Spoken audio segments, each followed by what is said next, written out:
l'ensemble des dépendances fonctionnelles, vous êtes bien d'accord avec moi. Maintenant, on ne considère que les dépendances fonctionnelles élémentaires et irréductibles, parce que les autres sont redondants. On peut les déduire. Une fois qu'on déduit ce F, qui est ensemble des dépendances fonctionnelles irréductibles, on fait ce qu'on appelle, on propose une décomposition, R1, R2 jusqu'à R1. Donc, en faisant des projections, vous vous rappelez bien, des projections de R1 sur un sous-ensemble des attributs de R, R2 sur un sous-ensemble des attributs de R, etc. R1, de telle façon que l'ensemble des attributs projetés égale exactement l'ensemble des attributs de R. Donc ça, c'est une décomposition. Pour qu'elle soit préservative, il faut que le F plus égale G plus. Qu'est-ce que ça veut dire F plus égale G plus? Toute dépendance fonctionnelle de F existe dans G. Et vice-versa. Toute dépendance fonctionnelle de G existe dans F.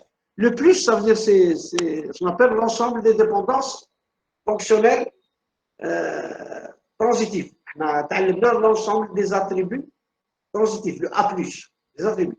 Cette fois-ci, ça s'applique sur les dépendances fonctionnelles transitives. Et qu'est-ce que ça veut dire F+? C'est tout simplement toutes les dépendances fonctionnelles déduites de F, en appliquant la transitivité et la pseudo-transitivité. Voilà un petit peu la préservation des DF. Donc, voilà un petit peu le contexte des décompositions. Donc, suite à ça, on a appris un petit peu c'est quoi une bonne décomposition, c'est quoi, entre guillemets, une mauvaise décomposition. On a sorti ce qu'on appelle ça, comment on décompose, la manière de décomposer. On vous donne ce qu'on appelle un processus de décomposition, une manière de décomposer. Et bien, cette manière de décomposer, c'est ce qu'on appelle la normalisation d'une relation. On normalise une relation. Parce que, c'est-à-dire, dans un premier temps, une relation, c'est n'importe quoi. Vous mettez tous les attributs dedans et vous ne savez pas est-ce qu'il faut garder ce type de relation ou bien proposer autre chose. D'accord? C'est-à-dire que comment proposer autre chose? C'est-à-dire prendre cette relation et se poser la question est-ce qu'elle est normalisée? Et c'est quoi normaliser en fin de compte? C'est-à-dire essayer de diminuer la redondance d'informations et essayer de supprimer ces risques d'anomalie lors des opérations de mise à jour. Donc, comment et donc votre premier réflexe dans votre tête, c'est de décomposer cette relation. Comment se décomposer cette relation-là? Il y a l'algorithme de Heath qu'on vous propose ici, mais cela va de soi. Pour suivre cet algorithme de Heath, on va suivre ce qu'on appelle la normalisation. La normalisation d'une relation suit l'algorithme de Heath, selon, dans une première étape, ce qu'on appelle première forme normale, on normalise vers une première forme normale, ou bien, et puis on normalise vers une deuxième forme normale, ou bien on normalise vers une troisième forme normale. C'est quoi ces histoires de forme normale? Je vous avais dit, au moment dans votre système, module du système d'information, lors de l'approche Meurice, qu'est-ce qu'elle dit l'approche Meurice? Elle vous dit, si vous suivez mes étapes, comme je vous ai dit, MCD brut, MCT, MOT et MCD validé, si vous suivez bien ces étapes-là, eh bien, les relations, les individus et le MLD, et donc, si vous suivez ces étapes-là, eh bien, les fichiers que vous sortez sont en troisième forme normale. Voilà un petit peu le contexte. Comment ces formes normales sont définies, sont spécifiées? Eh bien, on va les attaquer ici. Donc, ici, donc, il y a la première forme normale. C'est quoi une première forme normale? Alors, on vous dit ici, la relation est en première forme normale. Si tous les domaines sous-jacents contiennent uniquement des valeurs scalaires. Donc, c'est un langage qui est aidé. Mais qu'est-ce qui veut dire ce langage-là? Eh bien, tout simplement, tout attribut doit contenir une seule valeur. C'est-à-dire, un petit exemple, si je mets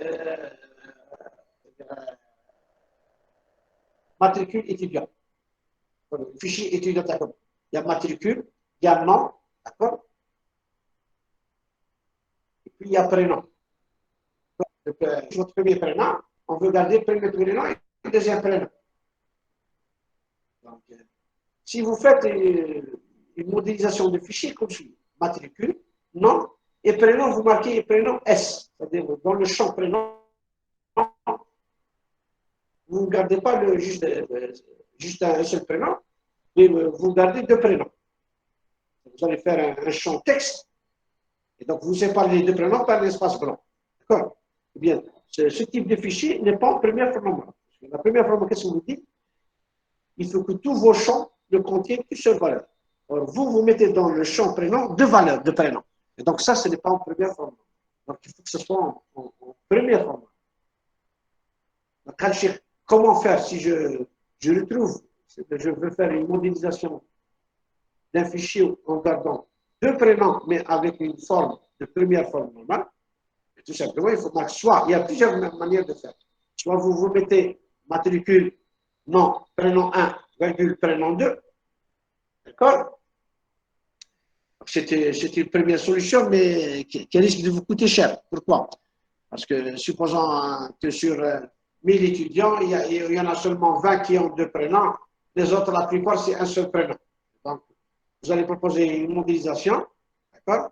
Où le deuxième champ, souvent, c'est un champ blanc. Donc, c'est une perte de mémoire. Il y a une autre manière de faire, donc c'est un peu optimisé, c'est de mettre matricule et nom, et puis prénom, mon prénom, et puis un autre fichier dans lequel vous allez mettre ce deuxième fichier, matricule, prénom. D'accord? Donc, dans ce matricule, la clé, c'est quoi? C'est matricule et prénom. Donc, vous mettez le deuxième prénom dans le cas où ce matricule-là a deux prénoms. Les autres, vous ne mettez pas ce deuxième prénom. C'est-à-dire vous n'allez pas mettre un champ libre. Donc, c'est une manière de faire. Donc, une première normalisation de ce fichier, il faut que ce soit en première forme normale. Donc, je répète, cette première forme normale, c'est quoi? Donc, cette première forme normale, c'est quoi? C'est que tous vos champs contiennent une seule valeur, une valeur scalaire. OK? Voilà un petit peu ce qu'on appelle une première forme normale. Donc, je vais arrêter ce partage et je vais faire la suite du fichier. Et je vais basculer vers la suite de ce courant dans un deuxième fichier. Voilà.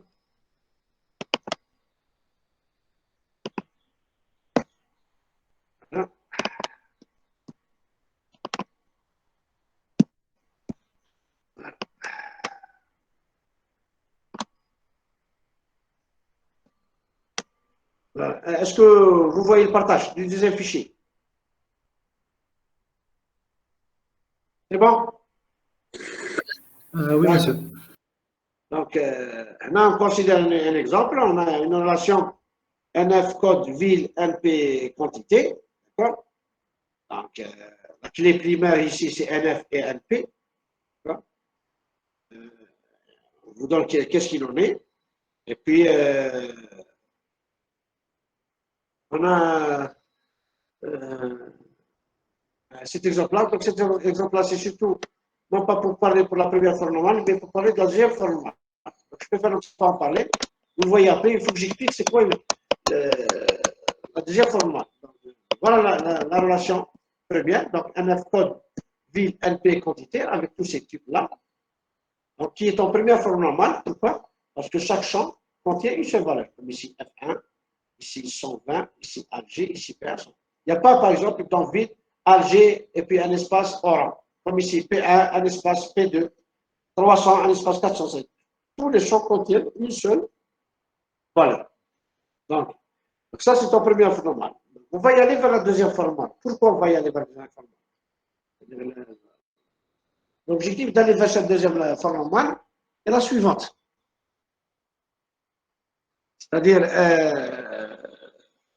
si on regarde le fichier tel qu'il est comme ça, on voit déjà celui, il y a plein de redondances. Pourquoi? Vous remarquez comme ici, F1 120 Alger, qui est répété souvent. Vous remarquez F1 120 Alger, F1 120 Alger, F1 120 Alger.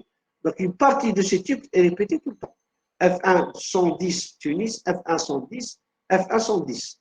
Donc c'est une partie qui est répétée tout le temps. Donc il y a ce qu'on appelle la redondance d'information. D'accord? C'est un premier fait. Donc, qu'est-ce que ça veut dire? C'est-à-dire, si je vous demande, c'est le premier fait. C'est un fichier où la répétition d'informations est très importante. Et s'il y a répétition, vous êtes bien d'accord avec moi, l'espace mémoire va coûter cher. Donc, ça, c'est juste un petit exemple. Essayez d'imaginer avec un fichier où il y a plein d'attributs, avec non pas des champs de ce type-là, mais des champs avec un autre type, donc, alphanumérique, et vous essayez de supposer un petit peu cette taille-là. Donc, redondance d'information. Le deuxième fait, c'est la mise à jour de ce type de fichier. Par exemple, c'est-à-dire on vous dit de changer l'adresse du fichier NF. Donc, il a déplacé, il n'est plus à Alger, il est à Ouargla. D'accord? Vous êtes supposé repérer toutes les redondances de F1 et puis changer l'adresse. D'accord? Là, le petit problème. D'accord? Donc, si on vous dit modifier, de supprimer le fournisseur F1, il n'est plus avec moi. D'accord? Donc, lorsque vous allez supprimer l'information sur le fournisseur F1, comme ici, il est dans un seul enregistrement, vous avez aussi supprimé les produits. Ici, le numéro de produit et même la quantité correspondante avec ce fournisseur-là. Mais surtout, vous allez supprimer le produit. D'accord? Donc, il y a ce qu'on appelle des problèmes d'incohérence. C'est ça ce qu'on appelle les anomalies de mise à jour. Et je demande à supprimer un fournisseur F1 et vous supprimez le produit P1. D'accord? Donc là, il y a un petit problème. Donc, c'est pour ça qu'on ne s'arrête plus à la. Monsieur, Oui, j'ai une question, oui, monsieur. Là, vous avez dit que NF et NP étaient la clé primaire. oui, Mais la ville, elle est déterminée mais le code, là. bien sûr. Ça, c'est une autre DF. C'est une autre DF. Mais pour qu'elle soit une clé primaire, elle devra déterminer les attributs, là. Bien sûr. Bien Et sûr, donc, il faut. Ah, c'est très rapide, très rapide. ah, Ah, il va la chanter. On a NF, NP. C'est une clé primaire de la relation que j'ai appelée ici première. Le mot clé primaire, de quelle relation? Il faut qu'on se mette d'accord là-dessus sur ce point-là. Donc, je parle qu'une clé bac. Une clé primaire dans quelle relation? N'importe quel NF, NP, c'est une clé primaire dans la relation qui s'appelle ici première. Pourquoi? Un des NF, NP, il détermine quantité. D'accord? Et NF, NP, il détermine code. Et NF, NP détermine vide. Les deux. D'accord? c'est bon, j'ai compris. D'accord? Cette notion Ah, de clé primaire, votre je vois clé primaire, Calvin, où? Donc, il va compter détermine les autres. Et donc, ça détermine les autres. D'accord? d'accord, merci, monsieur. Voilà. Donc, euh, je reviens ici. On ne s'arrête pas à cette relation première. Ça veut dire qu'il y a des problèmes. Donc, il faut régler ce problème-là. Et comme vous voyez ici, dans le texte, s'il y a des problèmes, ça veut dire de redondance et de la répétition, des incohérences et des anomalies, autant décomposées. Il y a un problème dans des relations, autant décomposées. Alors, une décomposition qui est ce que j'appelle ici. On a appelé cette relation seconde et fourniture. Seconde, c'est NF code vie et fourniture, NF NP quantité. Et là, dans seconde, la clé, c'est NF. Et dans fourniture, c'est NF NP. D'accord? Cette décomposition, eh bien, lorsque je vais décomposer, je vais avoir donc c'est des projections. Lorsque je décompose, donc c'est des projections. La grande relation, je la projette sur NF code et vide. D'accord? Et la deuxième relation, je la projette sur NF NP. Et en faisant cette décomposition, et c'est une bonne décomposition. Alors vous allez dire pourquoi c'est une bonne décomposition? Parce que tout simplement, en faisant la jointure, je vais retrouver exactement la grande relation. Lorsque les opérations de la mise à jour, si je modifie l'adresse de F1, je modifie, par exemple, pour Gras, et puis ça s'arrête là. Donc, une seule modification. Alors que dans la grande relation, il faut que je vérifie toutes les modifications sur F1. D'accord? Toutes les redondances sur F1. Ici, qu'est-ce qu'elle montre cette cette deuxième relation, elle fait apparaître en fait compte pour chacun des fournisseurs qu'est-ce qu'il fournit comme quantité par rapport à un produit donné. Donc, c'est une bonne cohérence d'information. Donc, on a ça. Donc, c'est ça ce que j'appelle la deuxième forme normale. Alors, c'est quoi cette deuxième forme normale? Elle est définie ici. Donc, elle est ce qu'elle est. Vous pouvez la lire, mais il y a une bonne définition. Je peux la reformuler autrement. Alors, pour moi, une deuxième forme normale, il y a deux conditions. La première condition, c'est qu'il faut qu'elle soit en première forme normale.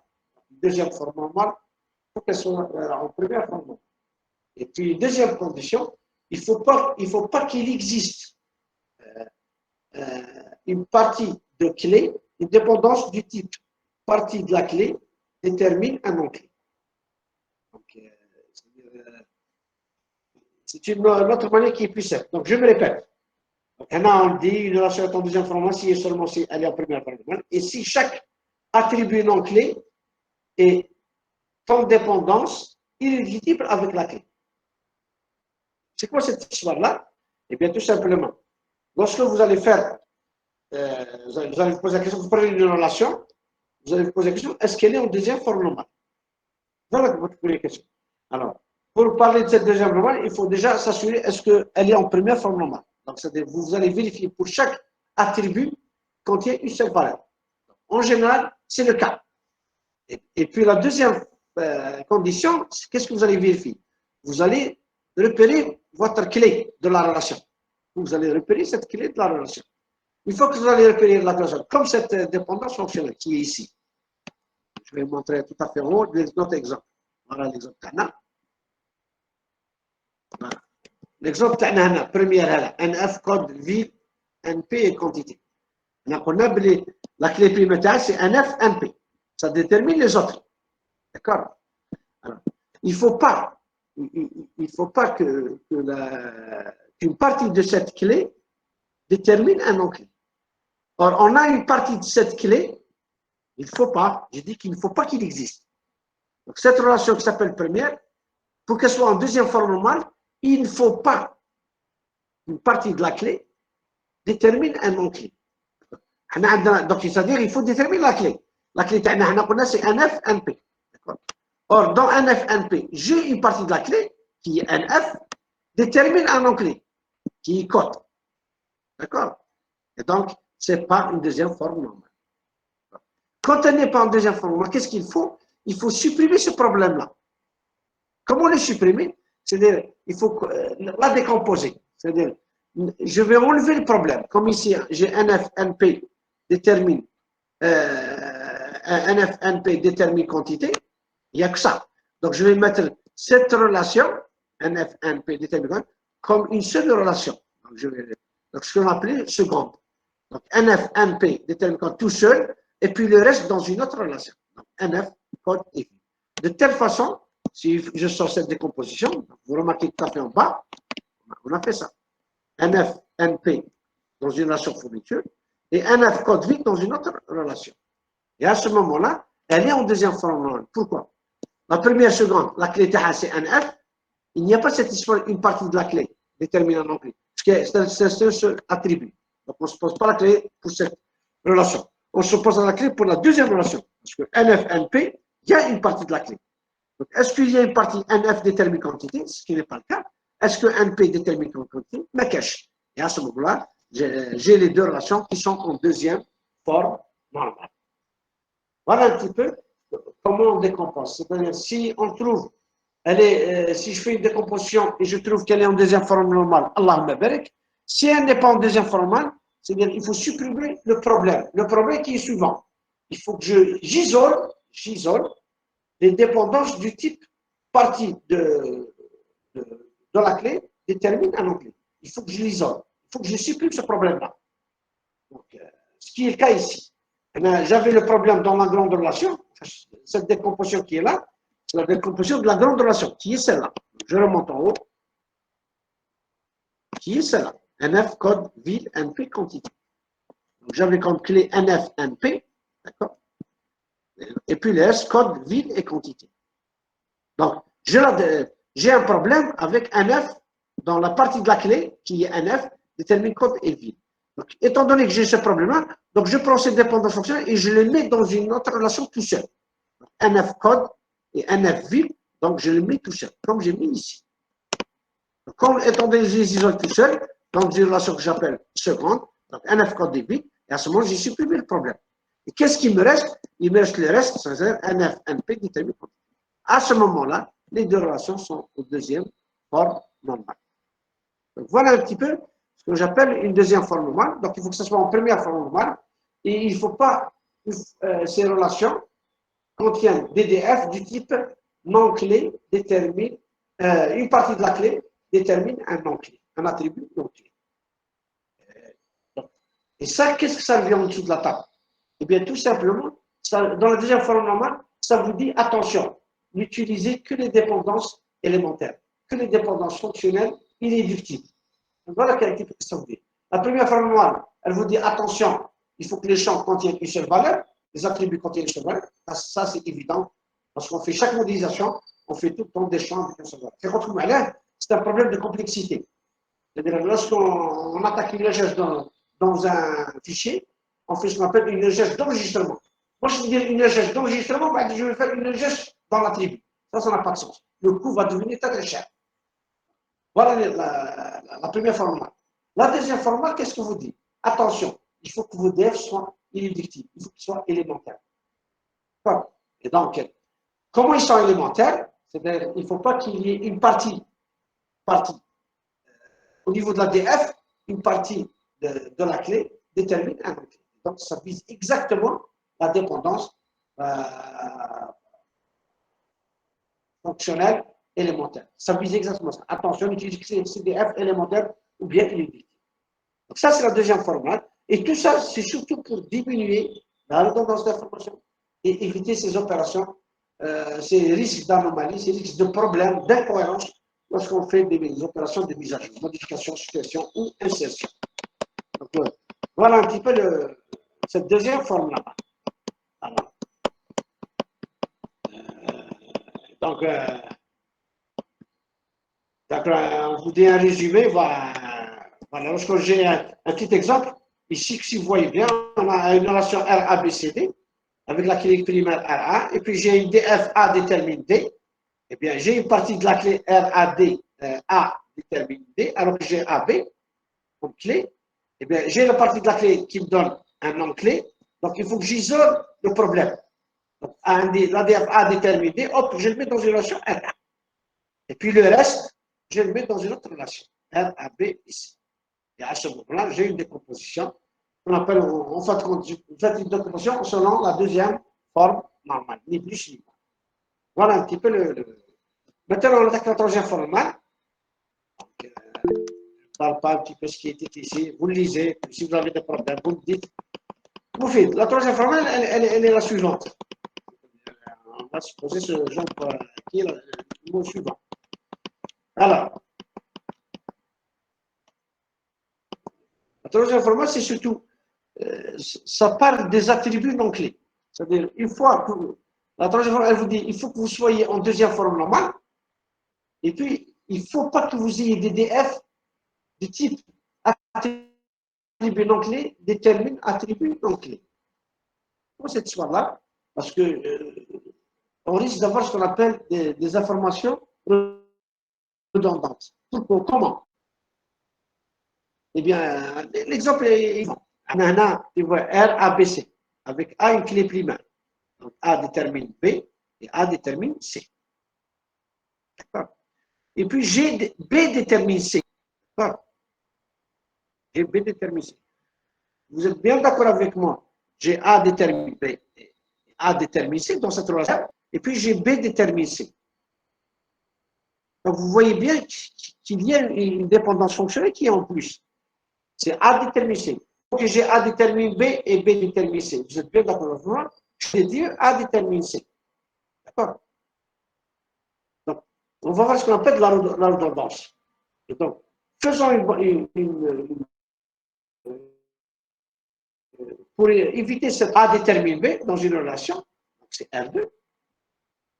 Et deuxième relation, c'est B détermine C. En faisant cette décomposition-là, c'est-à-dire, J'ai supprimé en fait A détermine C. Je ne vois pas au niveau de R1 et de R2. Mais je peux les déduire, il n'y a pas de problème. Parce que dans la relation R2, j'ai A détermine B. Dans la relation R1, j'ai B détermine C, donc je peux la déduire. Donc autant la décomposer comme suit. C'est ce qu'on appelle la troisième forme normale. Donc, comment on fait cette troisième forme normale? Eh bien, tout simplement, la troisième forme normale, comment elle est faite? Elle est faite comme suit.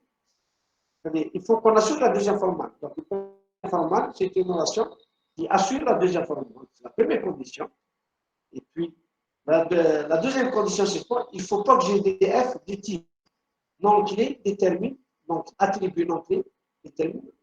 C'est-à-dire, lorsque je décompose, comme ici, B détermine C, comme ici, on n'a pas un attribut non clé, qui est le C, détermine un autre attribut non C.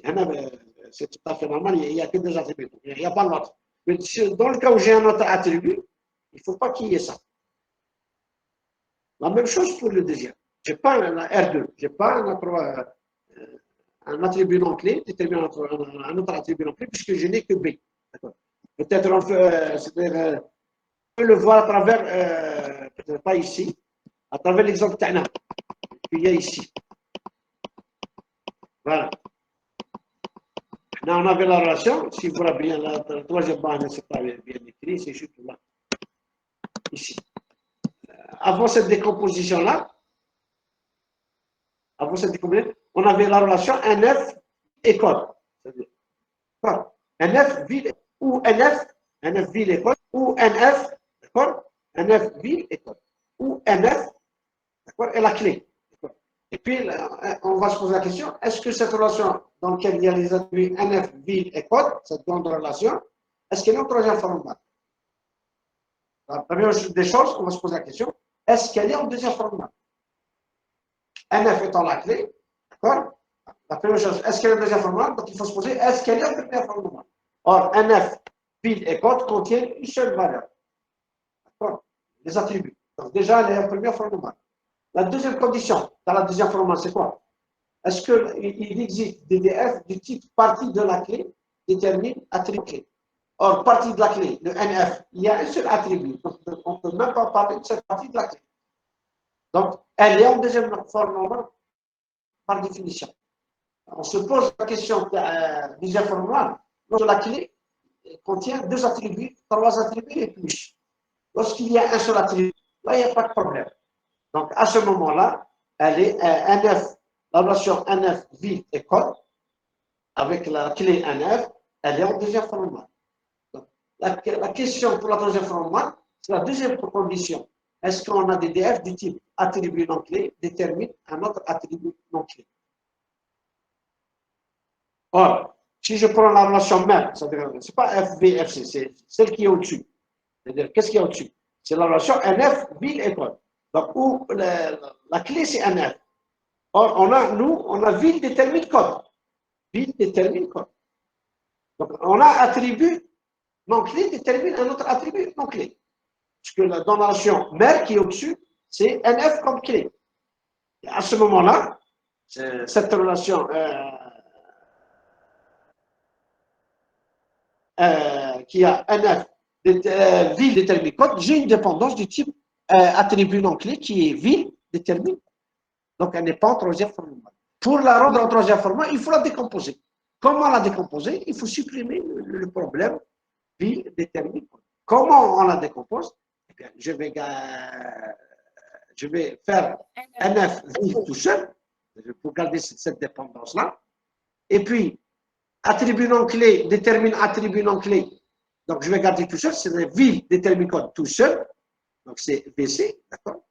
Et puis, vous allez me dire, est-ce que c'est une vente de décomposition? Oui, parce que tout simplement, je peux retrouver NF détermine code dans la relation même. Donc, ces deux relations sont en troisième forme normale. Voilà un petit peu ces formes normales qu'on a définies. Donc, en résumé, maintenant, vous allez me dire, Cheikh, maintenant, atteignez une manière générale, c'est-à-dire, maintenant, vous m'avez introduit ces dépendances fonctionnelles élémentaires, vous m'avez donné les propriétés des dépendances fonctionnelles, vous m'avez défini la première formule, dans la deuxième formule, on a tenu un plan général, une méthodologie générale, comme celle de Meris, qui me dit voilà, comment proposer une bonne base de données. Selon le concept de dépendance fonctionnelle qu'on a étudié, et puis selon ces formes normales qu'on a étudiées. Toute cette histoire-là va être résumée, on va la résumer dans ce qu'on appelle un algorithme de synthèse. On appelle ça un algorithme de synthèse, qui va résumer tout ça. C'est-à-dire, résumer toutes ces histoires sur les DF, sur les DF élémentaires, les DF redondantes, les formes normales, etc. Tout ça. Donc, comment on le présente? Eh bien, on va le présenter dans le prochain fichier à partager. Donc, j'arrête de partager ce fichier-là. Je vais vous donner le prochain. Alors, donc, je suis ici.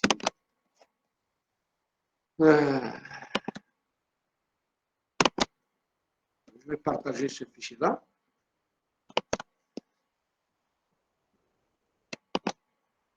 Voilà. Voilà. Donc, cette approche-là, c'est cet algorithme qu'on va vous proposer. Il va essayer d'utiliser ce qu'on appelle un concept qui est le dernier concept. On a parlé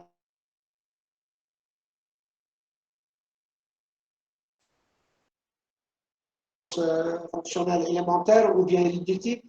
On a parlé des clés primaires, les candidats super clés, et on a parlé de ces formes normales. Donc, avant de présenter cet algorithme-là, eh bien, l'algorithme-là, il utilise ce qu'on appelle un nouveau concept qu'on appelle couverture minimale. Alors, c'est quoi cette couverture minimale? Eh bien, la couverture minimale, en fait, quand elle parle, elle aborde en dessous de la table, c'est-à-dire qu'on ne le comprend pas ici, mais elle aborde la troisième forme dans l'algorithme. C'est quoi cette histoire-là? Eh bien, une couverture minimale, elle est définie déjà comme suit. Et vous allez me dire, c'est la troisième forme. Eh bien, on dit, j'ai une relation, RA1 jusqu'à A1. J'ai un ensemble de dépendances fonctionnelles élémentaires. Le mot élémentaire, c'est irréductible. Qu'on a défini dans nos séances présentielles, d'accord? Et j'ai dit que la couverture minimale de F, se basant sur ces fonctions élémentaires, est un ensemble de DF que je note CM de F. CM de F. Eh bien, déjà, la dépendance CM de F, elle est dans la fermeture transitive de F, qu'on appelle F+. D'accord? Quand on a la fermeture transitive d'un ensemble de dépendances fonctionnelles, donc c'est toutes les dépendances fonctionnelles déduites par transitivité ou bien pseudo-transitivité. Et mettez dans votre tête, je considère que le F, c'est l'ensemble des dépendances fonctionnelles élémentaires. Je considère que c'est des dépendances fonctionnelles élémentaires, c'est-à-dire irréductibles, et pas les autres. Voilà. Pourquoi pas les autres? Parce que les autres, je peux les déduire, ce n'est pas un problème. Et puis, c'est quoi la deuxième condition?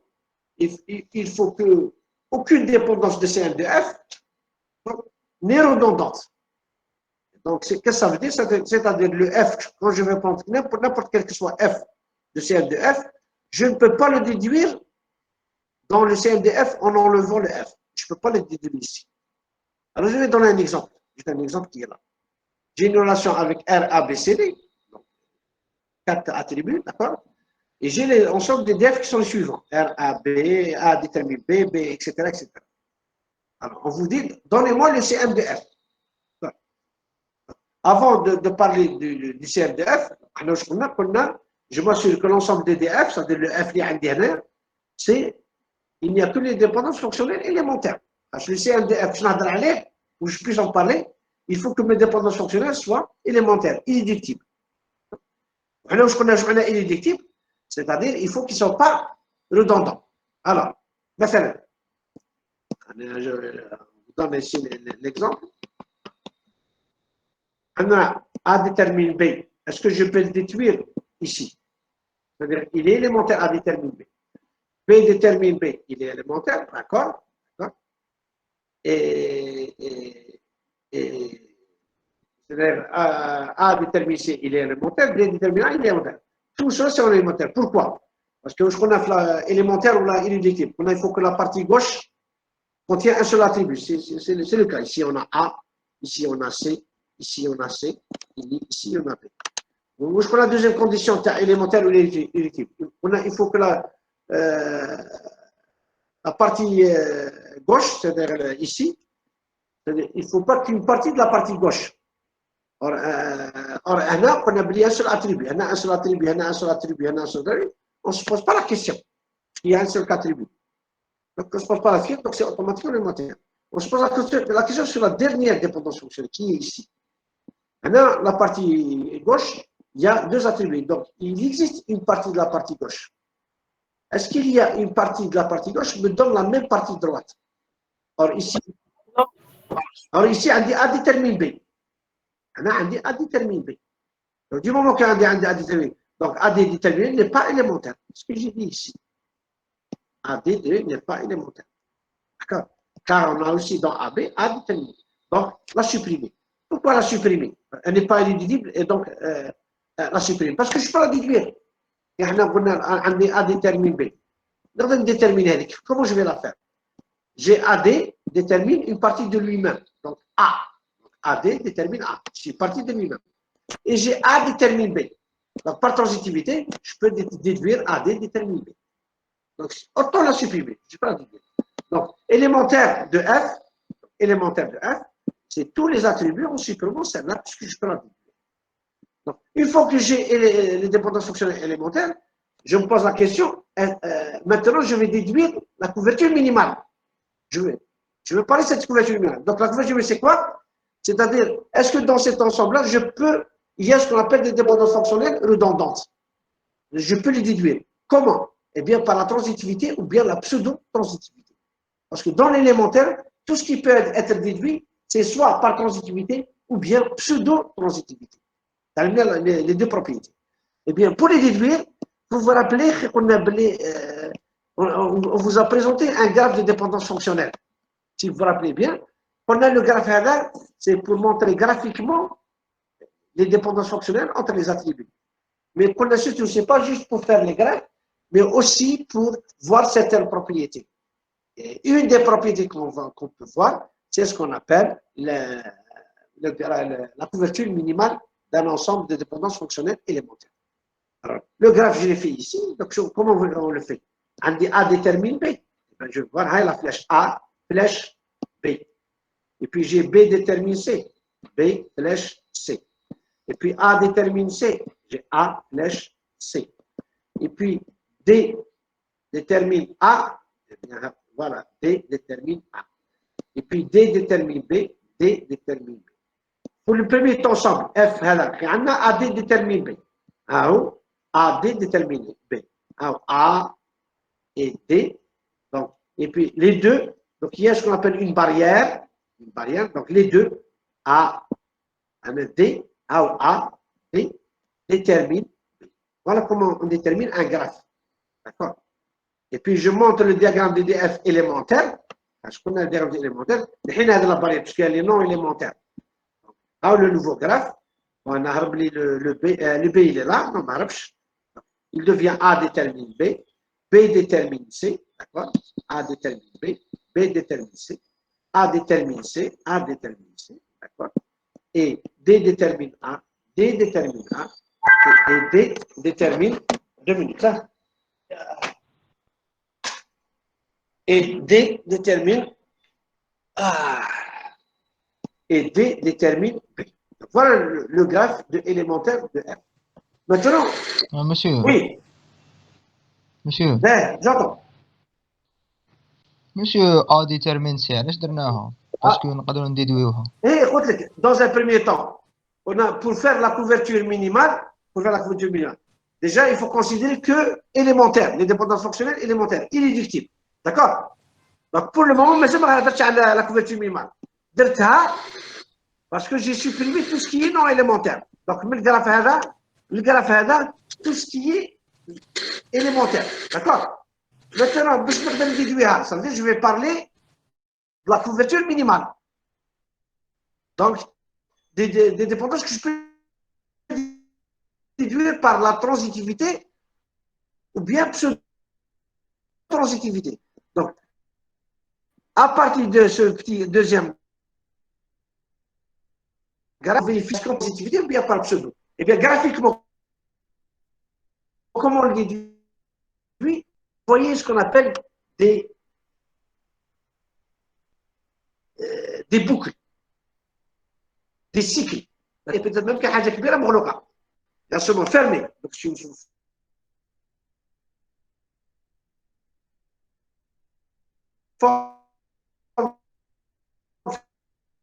fermez.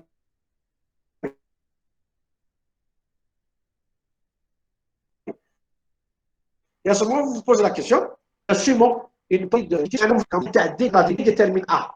D'accord? Et puis, qu'est-ce que j'ai? Qu'est-ce qu'il faut supprimer?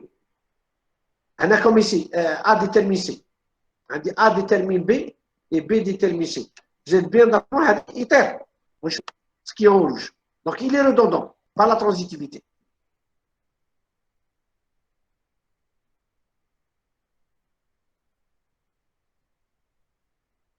D'accord? J'ai autre chose pour déterminer. Pour ce cas-là.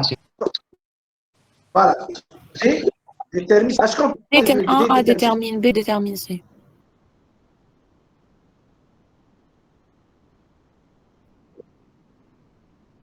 C'est un question. Moi, ما فهمتنيش. C'est-à-dire, est-ce que la flèche, je l'ai supprimée, je peux la déduire. Je ne vais pas la voir. J'ai pu déduire ici. Donc, est-ce qu'il y a une autre flèche que je peux déduire?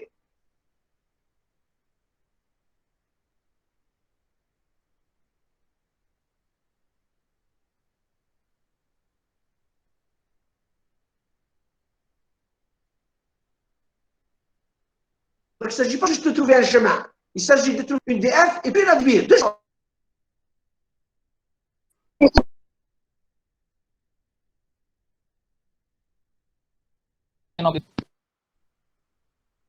Attendez.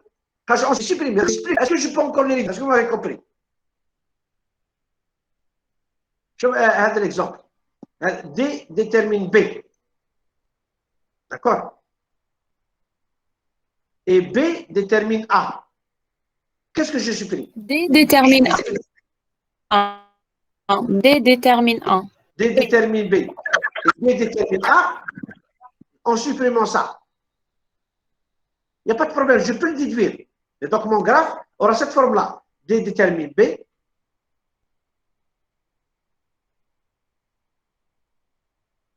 B détermine A. D'accord? Etc. Mais j'ai marqué le graphe. Hein. C'est A détermine B. Donc, je passe ce cycle-là. D'accord? C'est-à-dire j'ai D détermine A et A détermine B. Donc, on supprime D détermine B. Voilà. Il faut supprimer D détermine B. La flèche, je n'ai pas marqué le sens là. Vous le voyez en haut. D'accord? Donc, en fait, quand mon graphe, qu'est-ce qu'il va devenir? Monsieur, c'est bon. Qu'est-ce qu'il va devenir? Ma couverture minimale, qu'est-ce qu'elle va devenir? À partir de tout cela, elle va devenir seulement D détermine A détermine B et B détermine C. Détermine C. C'est-à-dire c'est le minimum DDF que je peux jouer avec. Je n'ai pas besoin des autres, puisque je peux toutes les déduire. Voilà ce que j'appelle la couverture minimale. Et ça, cette histoire-là, en fait, cette histoire, c'est la troisième forme normale. La première histoire, LM de F, que j'ai appelée ici LM de F, en fait, c'est la deuxième forme normale. La deuxième histoire, la couverture minimale, en fait, c'est la troisième forme normale. Tout ce qui peut être déduit par transitivité ou bien pseudo-transitivité, c'est l'application de la troisième forme normale. Tout ce qui peut être déduit par ce qu'on appelle, en fait, ce qu'on appelle la réflexivité, de certains types de réflexivité, c'est ce qu'on appelle la deuxième forme normale. Donc, ma couverture minimale, elle va devenir comme celle-là. C'est D détermine A détermine B et B détermine C. Donc, pourquoi on parle de cette couverture minimale? Parce que tout simplement, notre algorithme qui va vous permettre de sortir votre base de données, il est le suivant. Il est le suivant. Donc, je vais arrêter le partage de ce fichier-là. Où est mon fichier là? 2 minutes. Hein? Il est parti quelque part. On a assez avancé et c'est tant mieux pour nous. C'est tant mieux pour nous. C'est tant mieux pour nous. Là. Donc, je vais le partager.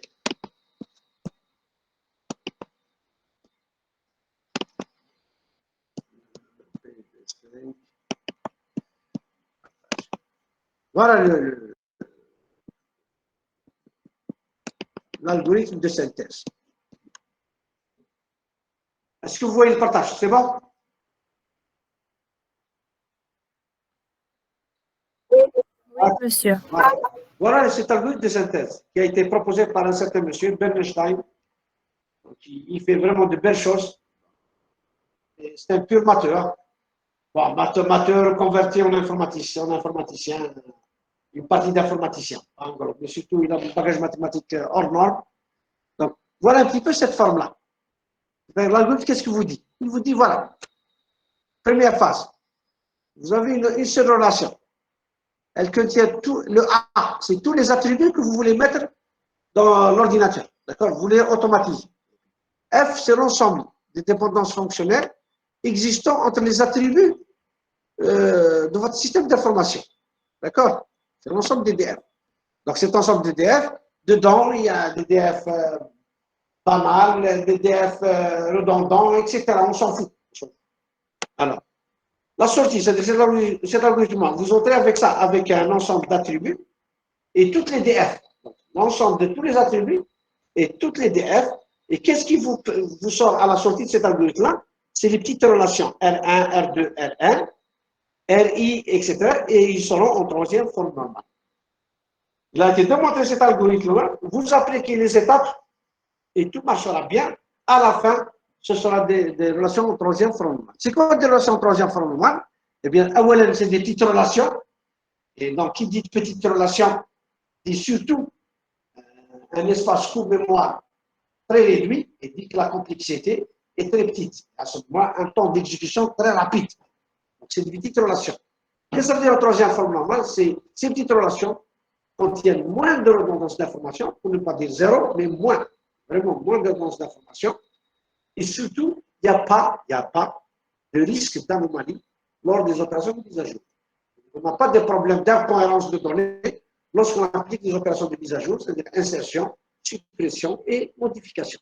Donc voilà ce qui nous assure cet algorithme de synthèse de Bernstein. OK? Donc c'est quelque chose de. C'est-à-dire on n'a pas à le démontrer, on l'applique et puis ça sort automatiquement ça. Dans vos feuilles d'examen, chaque promotion, il y a cette intuition qui, il faut sortir les relations, les petites relations RI, il nous démontre qu'ils sont en troisième forme normale. Vous n'avez pas à démontrer ça, parce que l'algorithme de synthèse, si vous l'appliquez bien, il vous sort cet algorithme, automatiquement, il n'y a pas de problème. D'accord? Donc, comment il marche cet algorithme-là? Eh bien, étape 1, rechercher une couverture inéluctible. D'accord? En fait, quand cette rechercher une couverture inéluctible, c'est quoi en fait quand étape 1? C'est 1, rendre élémentaire les dépendances fonctionnelles. Dans étape 1, il y a deux choses. Rendre élémentaire les DF, rendre inéluctible les DF. On ne considère que les dépendances fonctionnelles inéluctibles. C'est-à-dire, dans l'étape 1. Puis, dans l'étape 1, une fois qu'on fait ça, on évalue, on détermine la couverture élémentaire, CM de F, qu'on a abordé ici. C'est-à-dire, dans les élémentaires, dans les dépendances fonctionnelles inéluctibles, qu'est-ce qu'on fait? On supprime les dépendances redondantes, déduites par transitivité et par pseudo-transitivité. Comme on l'a fait dans l'exercice précédent. C'est-à-dire, dans l'étape 1, on démarre avec un CM de F. On démarre avec celui-là. On a celui-là. Qu'est-ce qu'on fait dans l'étape 2? Eh bien, on va le diviser, ce CM de F. Comment on le divise? En groupe de F, F'1, F'2 jusqu'à F'4. Qu'est-ce qu'il y a comme particularité ces groupes-là? C'est FI. Qu'est-ce qu'ils ont comme particularité? Il faut qu'ils aient la même partie gauche. Ça, on va voir l'application. Donc, il faut qu'ils aient la même partie gauche XI. Donc, si je vois par exemple ADF A détermine B, A détermine C et A détermine F, ils ont la même partie gauche A, eh bien, c'est A détermine B, A détermine F, A détermine, je le mets dans un F1. J'ai un autre, par exemple, B détermine E, B détermine W, B détermine Z, eh bien, ce petit ensemble, je le mets dans le F2, etc., etc. Donc, je mets ces ensembles-là dans différents petits ensembles F. Une fois que je fais ces petits ensembles FI, j'attaque l'étape 4. Eh bien, l'étape 4, c'est quoi? C'est, l'étape 3 plutôt, je constitue des relations RI. Qu'est-ce qu'ils ont comme relation RI? Eh bien, ils ont comme XI les dépendances fonctionnelles qui apparaissent dans les FI. D'accord? Chaque FI constitué, donc FI constitué, donc c'est des dépendances qui ont la même partie gauche, eh bien je constitue la relation RI correspondante. C'est quoi RI correspondante? C'est les attributs qui apparaissent dans les FI. Donc, si j'ai 4 FI, donc je sors 4 relations. Si j'ai 5 FI, je sors 5 relations. Donc, voilà un petit peu les relations. D'accord? L'étape 4, c'est surtout parmi les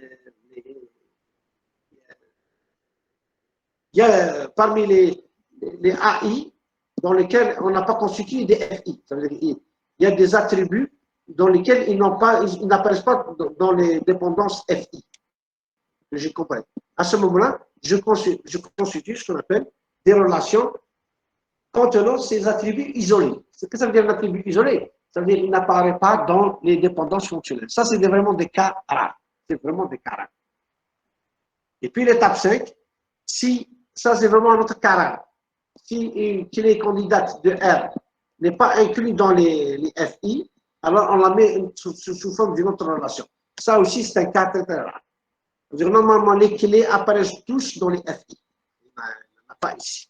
Donc, c'est vraiment des cas rares. En général, on applique surtout ces étapes 1, 2 et 3. Ça suffit largement. Donc, ça, c'est un peu flou pour vous dans un premier temps. On va voir surtout une application de ça. Sans application, on ne comprend rien. Vous allez voir, l'application est très intéressante. Donc, j'arrête le partage de ce fichier-là. Et puis, je vous donne un exemple dans un autre fichier.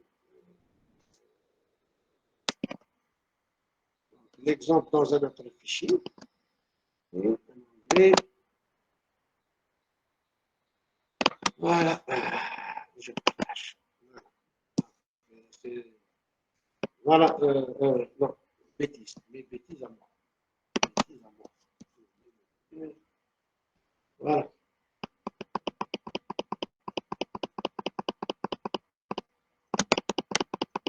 Exemple d'application de l'algorithme de synthèse.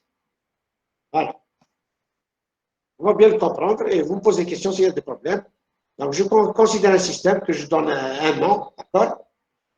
Puis, il aborde les transactions de vente automobile entre particuliers. Donc, on démarre par une relation où je mets tout dedans.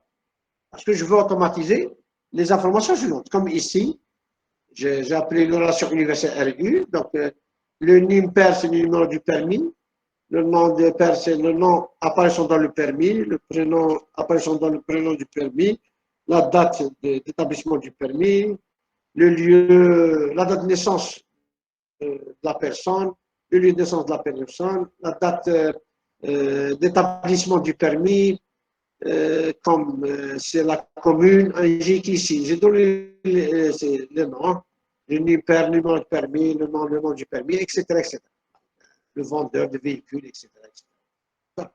Et puis, j'ai les dépendances fonctionnelles qui sont ici. Il y en a plein. L'IMPER détermine le nom, l'IMPER détermine le prénom, etc., etc. Ce qui s'ensuit, pas la peine de perdre du temps à les citer. Vous faites. Maintenant,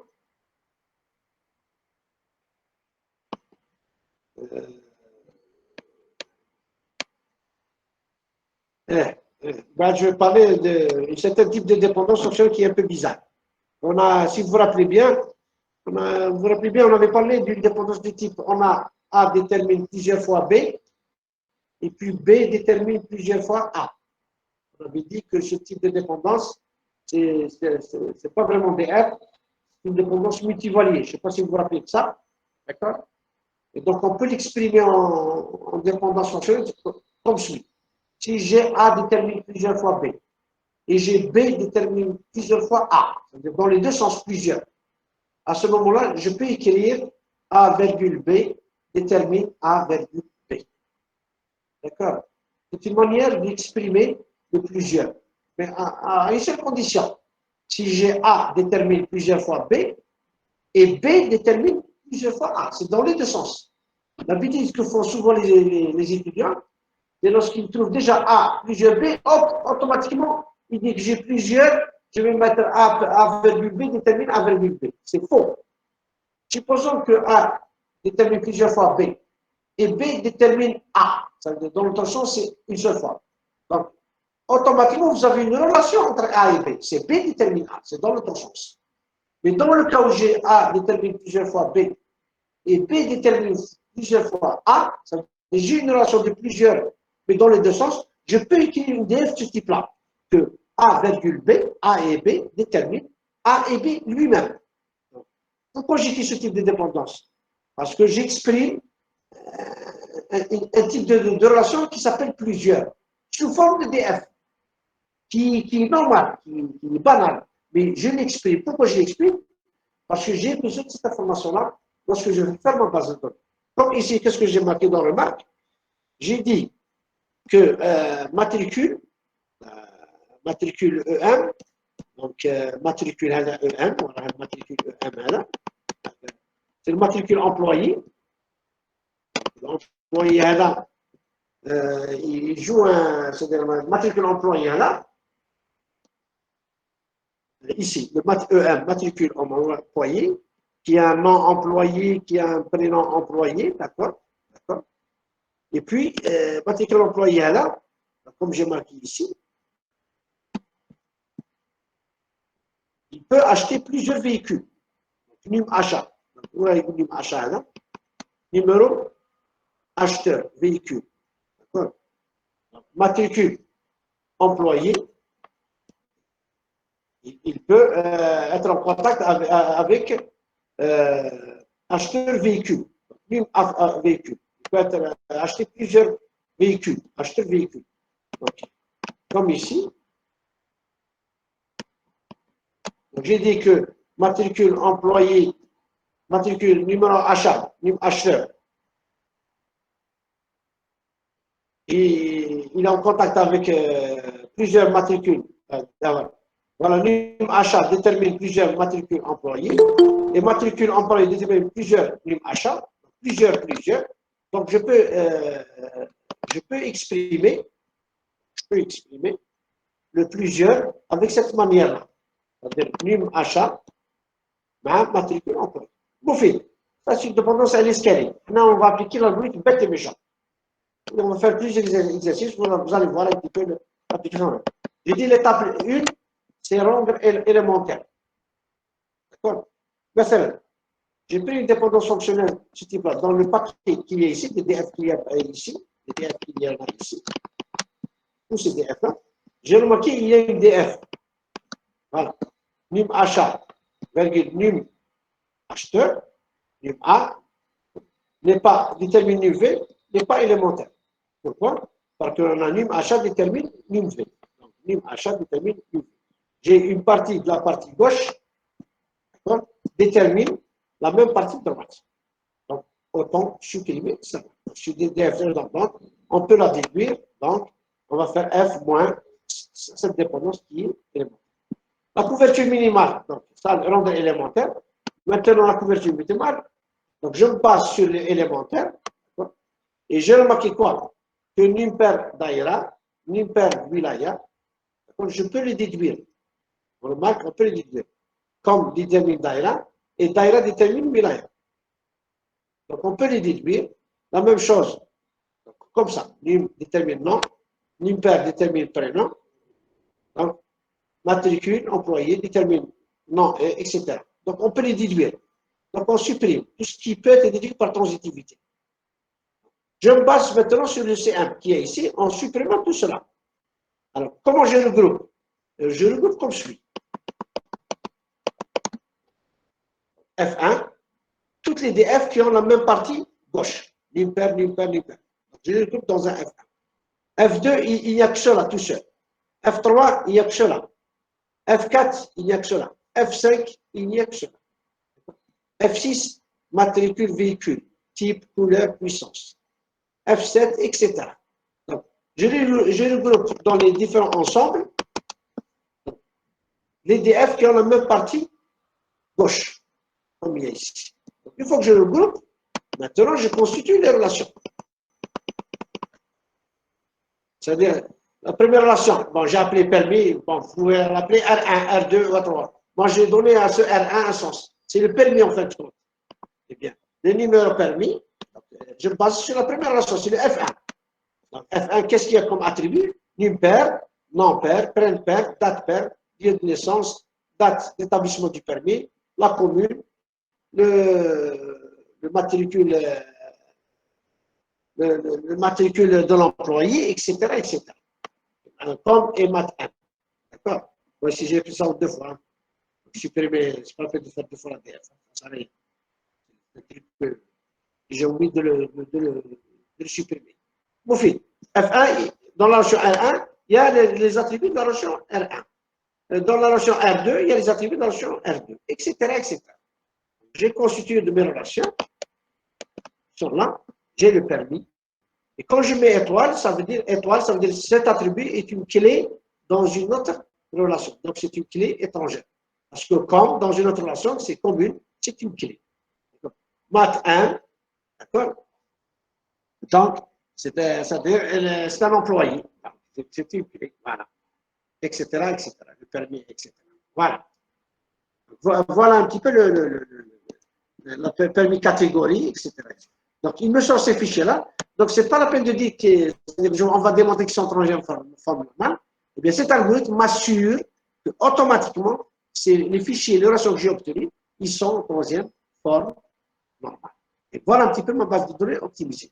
C'est-à-dire, au lieu de considérer dans un premier temps toute ma grande relation qu'il y a ici, cette grande relation, RU, plein d'informations avec des risques d'information, des risques d'anomalie, d'incohérence, etc. Et puis redondance, etc. Eh bien, en suivant cet algorithme, en considérant que ces petits fichiers, vous voyez ici, eh bien, ils sont peu redondantes, on ne va pas dire que c'est redondance zéro, mais ils sont peu redondantes, et surtout, il n'y a pas de risque d'erreur ou d'incohérence lorsque je fais des opérations de mise à jour. Voilà un petit peu ma base de données en troisième forme normale. Voilà un petit exemple. Peut-être la prochaine fois, je vais essayer je vais essayer de reprendre cet exemple-là pour comprendre, bien maîtriser ce concept-là. Est-ce qu'il y a des questions? Pas de questions? C'est bon? مسيو Oui. مسيو هاد الالغوريثم هو اللي نخرجوا به تروازيام فورم نورمال. Et donc, هذا اللي نخدموا به لا باز دو دوني. نخرجوا به التروازيام فورمال وهذا نخدموا به لا باز دو دوني. C'est pas la peine d'essayer d'appliquer les décompositions qui me donnaient dans le cours. Ça veut dire se poser la question est-ce qu'il est en première, est-ce que... Non, on applique cet algorithme-là. D'ailleurs, lorsqu'on va vous poser une question dans l'examen, on va vous dire donnez-moi la base de données selon l'algorithme de synthèse. دونك مسيو لي بروميير فورم هادوك ما نسحقوهمش. واش ما نسحقوهمش؟ ils sont appliqués ici. وي فهمتني؟ c'est-à-dire واش ما نسحقوهم. Ils sont appliqués dedans. On vous les a présentés dans un premier temps. Moi, je fais un mot comme un petit peu le rôle de cette troisième forme normale. C'est-à-dire, dans un examen, où je donne des relations, où on a est-ce qu'ils sont en première forme normale, est-ce qu'ils sont en troisième forme normale.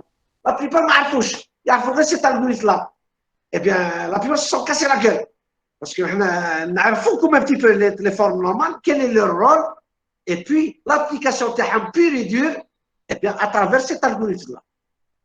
D'accord? Est-ce que c'est pigé ou pas? Oui, monsieur, c'est clair. D'accord.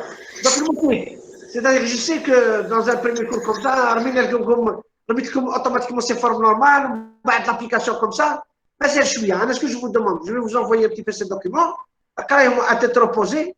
S'il y a un petit truc qui ne vous va pas, posez-moi vos questions, Inch'Allah, lorsqu'on va apporter l'herbe. D'accord? Donc, c'est un peu Dieu maintenant. Donc, vous relisez, et bien sûr, Inch'Allah, l'herbe, je vais commencer par cet exemple-là. Pour voir l'application TAO, bien comme il faut. D'accord? Et surtout, vous allez bien le comprendre lorsqu'on va faire le TD. Pour moi, c'est le TD qui va conforter la compréhension du cours. Voilà. C'est bon. Il y a autre question? D'accord. Bon, on s'arrête ici. Et puis, Inch'Allah, on va faire la suite du TD. Et puis, d'ailleurs, la suite du TD, il y a la couverture minimale dans la CITD. Essayez de le faire, cette couverture minimale, à travers l'exemple que je vais envoyer dans les documents d'aujourd'hui, Inch'Allah. Voilà. Allez, salam alaikum. Pardon, monsieur. Oui. Quelle est la différence entre les deux étapes, les deux premières étapes? Alors, La minimisation et la mettre élémentaire. voilà.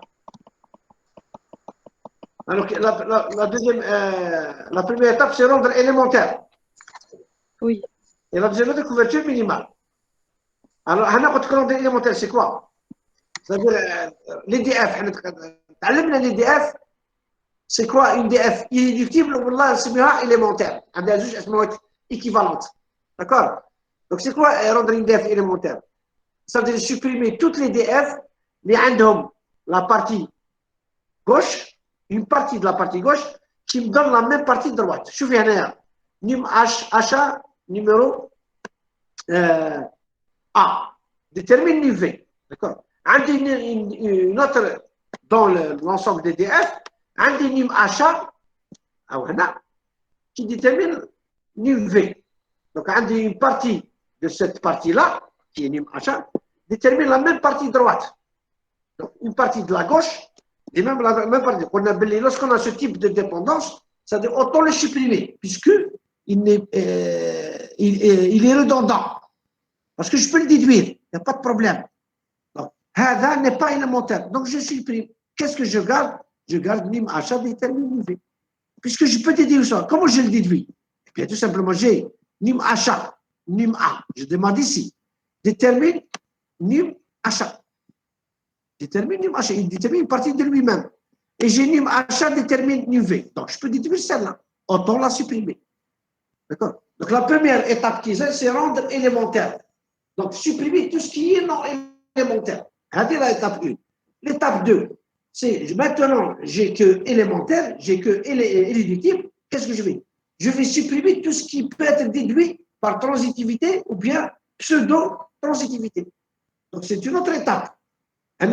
Je supprime ce type de DF, qui est non élémentaire.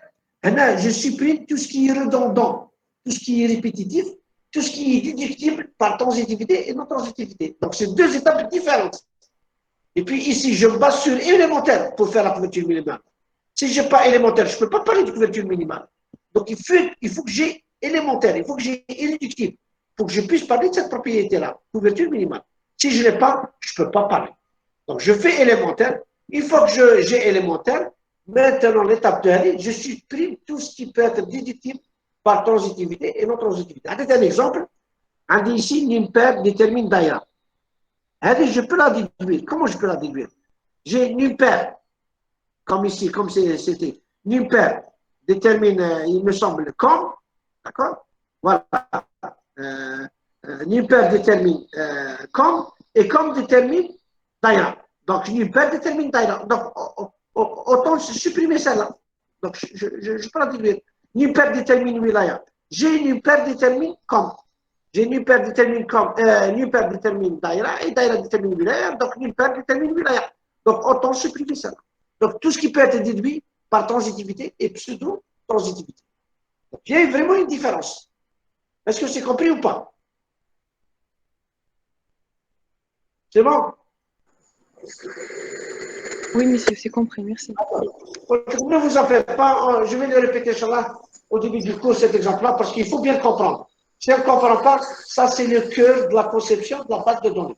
Lorsque vous allez automatiser un système d'information dans les entreprises ou bien dans les institutions étatiques ou privées, on va vous demander, donnez-moi la base de données. Et bien, la première des choses, il faut bien appliquer cet algorithme de synthèse. On l'applique, à la fin, il vous sort ces fichiers-là. Ces fichiers qui vous sortent, tapez en bas, ce sera votre base de données. C'est celle-là. Et c'est la bonne base de données. Quand je dis la bonne base de données, c'est moins de redondance d'informations et surtout zéro risque de problème dans les opérations de mise à jour. C'est ça l'objectif d'une base de données. Voilà. Autre question? Il n'y a pas? Bon, on s'arrête ici. Je vais commencer par redonner cet exemple-là et puis continuer la suite. Voilà. Allez, bon après-midi.